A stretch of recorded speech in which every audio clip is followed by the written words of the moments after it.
वेदांत दर्शन का शिक्षा में योगदान। इस क्लास में खास तौर पर वेदांत दर्शन क्या है और इसका क्या महत्व है के बारे में समझेंगे। बात वेदांत दर्शन की। वेदांत ज्ञान योग का एक स्रोत है। ये व्यक्ति को ज्ञान प्राप्त करने के लिए प्रेरित करता है। इसका मुख्य स्रोत उपनिषद है। वेदांत वेद ग्रंथों और वैदिक साहित्य का सार कहा जाता है। उपनिषद वैदिक साहित्य का अंतिम भाग है, इसलिए इसको वेदांत भी कहते हैं। कर्मकांड और उपासना का वर्णन मंत्र और ब्राह्मणों में है। ज्ञान का विवेचन उपनिषदों से प्राप्त होता है। वेदांत का शाब्दिक अर्थ है वेदों का अंत या सार। वेदांत दर्शन के जनक शंकराचार्य को कहा जाता है। शंकराचार्य के दर्शन को मायावाद या अद्वैत दर्शन के नाम से भी जाना जाता है। वेदांत दर्शन की मुख्य विशेषताएं। वेदांत दर्शन के अनुसार इस जगत में एक ही तत्व विद्यमान है जिसे ब्रह्मा कहते हैं। इसके अनुसार अंतिम सत्य सत्ता है। सत्ता का ज्ञान हो जाने की वजह से संसार का रूप स्पष्ट हो जाता है। जीव तथा ईश्वर दोनों मूल रूप से ब्रह्म ही हैं। ये संसार नित्य परिवर्तनशील है। इस दर्शन के अंतर्गत अर्थ, धर्म, काम तथा मोक्ष इन चार पुरुषार्थों को मान्यता दी गई है। ये दर्शन मोक्ष को अधिक महत्व देता है। ये दर्शन भी वर्ण व्यवस्था तथा आश्रम व्यवस्था का पक्षधर है। आश्रम व्यवस्था में संन्यास को श्रेष्ठ माना गया है। वेदांत दर्शन पुनर्जन्म तथा कर्म सिद्धांत के प्रत्यय को स्वीकार करता है। वेदांत दर्शन के अनुसार शिक्षा का वर्गीकरण। मनुष्य का अपने यथार्थ स्वरूप को पहचानना उसकी वास्तविक शिक्षा है। शिक्षा एक निरंतर चलने वाली प्रक्रिया है। शंकराचार्य ने शिक्षा को दो भागों में वर्गीकृत किया। पहला पराशिक्षा, दूसरा अपराशिक्षा। यह शिक्षा परमात्मा की विद्या से संबंधित है। पराशिक्षा से ब्रह्म और आत्मा की एकता का ज्ञान होता है। शंकराचार्य ने पराशिक्षा से प्राप्त ज्ञान को ही वास्तविक माना है।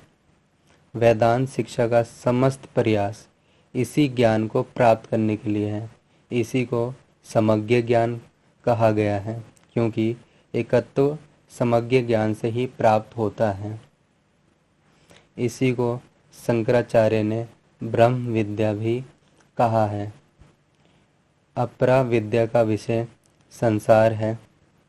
वेदांत शिक्षा के मूल सिद्धांत।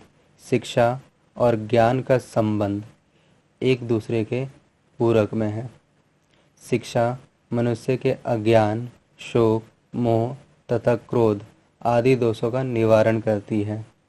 शिक्षा व्यक्ति में निहित ब्रह्म भाव का जागरण है। शिक्षक, शिक्षार्थी तथा पाठ्यक्रम शिक्षा के तीन प्रमुख अंग हैं। शिक्षा श्रेष्ठ व्यक्तियों का निर्माण कर श्रेष्ठ समाज के सृजन में योगदान करते हैं। अपरा की अपेक्षा परा विद्या को शंकराचार्य ने अधिक महत्व दिया है। शिक्षा व्यक्ति के विकास के लिए महत्वपूर्ण है। शिक्षा जीवन भर चलने वाली एक प्रक्रिया है। वेदांत शिक्षा का उद्देश्य। पहला, ब्रह्म ज्ञान। स्वामी शंकराचार्य के अनुसार समस्त शिक्षा का सार ब्रह्म ज्ञान में निहित है। शिक्षा का उद्देश्य इसी ब्रह्म ज्ञान को प्राप्त करना है। शंकराचार्य के अनुसार यही कारण है कि ब्रह्म को जानने वाला व्यक्ति ब्रह्ममय हो जाता है। आत्मविश्वास। मनुष्य में ब्रह्मनिष्ठा से आत्मविश्वास का जागरण होता है। ब्रह्म का ज्ञान प्राप्त करने वाला व्यक्ति आत्मा एवं परमात्मा में अंतर नहीं करता। उसके लिए आत्मा और परमात्मा एक होती है। शंकराचार्य के अनुसार शिक्षा का उद्देश्य ऐसा होना चाहिए जिससे बालक आत्मनिष्ठ बने, उसमें आत्मविश्वास का विकास भी हो।